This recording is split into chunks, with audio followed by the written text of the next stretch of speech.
എന്താ ആ കുട്ടിയെ കണ്ടോ? ചേട്ടാ, എന്താ മോനെ? ഏത് കുട്ടി ചേട്ടാ? പോയി ചായ കുടിക്കണേ. ആ നീ പറഞ്ഞ ഏത് കൊച്ചിനെ പറ്റിയാടാ? ആ വെള്ള ഡ്രസ് ഇട്ട കുട്ടിയടാ. അതെ. എന്നിട്ട് അവളെ കണ്ടപ്പോ മുതൽ എന്റെ ഹൃദയം നന്നായി ഇടിക്കുന്നുണ്ടടാ. നെഞ്ചിന് വല്ലാത്തൊരു പെടം. എടാ, ഇതിനെയാണ് നമ്മൾ ലവ് അറ്റ് ഫസ്റ്റ് സൈറ്റ് എന്ന് പറയുന്നത്. ആണോടാ? ഇങ്ങനെയുള്ള സാഹചര്യങ്ങളിൽ സംഭവങ്ങൾ ഇങ്ങനെ ഇടിക്കും.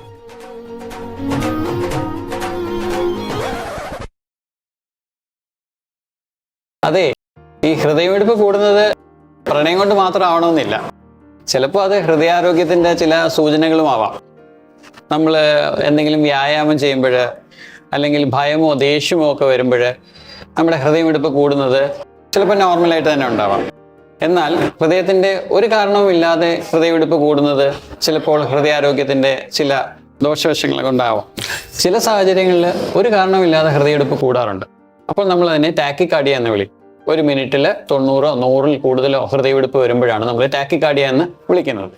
നെഞ്ചിലൊരു പിടപ്പോ കിതപ്പോ ശ്വാസം മുട്ടലോ വേദനയോ ഒക്കെ നെഞ്ചിടിപ്പിനോടൊപ്പം തോന്നുവാണെങ്കിൽ അത് ഹൃദ്രോഗത്തിൻ്റെ ചിലപ്പോൾ ഒരു സൂചനയായിരിക്കാം. അപ്പോൾ നമ്മൾ അതിനെ പാൽപിറ്റേഷൻസ് എന്ന് പറയും. ഹൃദയമിടിപ്പ് കൂടുമ്പോൾ എപ്പോഴും ലവ് അറ്റ് ഫസ്റ്റ് സൈറ്റ് ആണെന്ന് വിചാരിക്കരുത്. നിങ്ങളുടെ ഹൃദയം ഒരു ഡോക്ടറെ കണ്ട് പരിശോധിപ്പിക്കുക. First love your heart.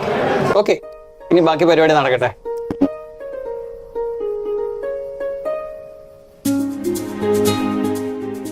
Hello,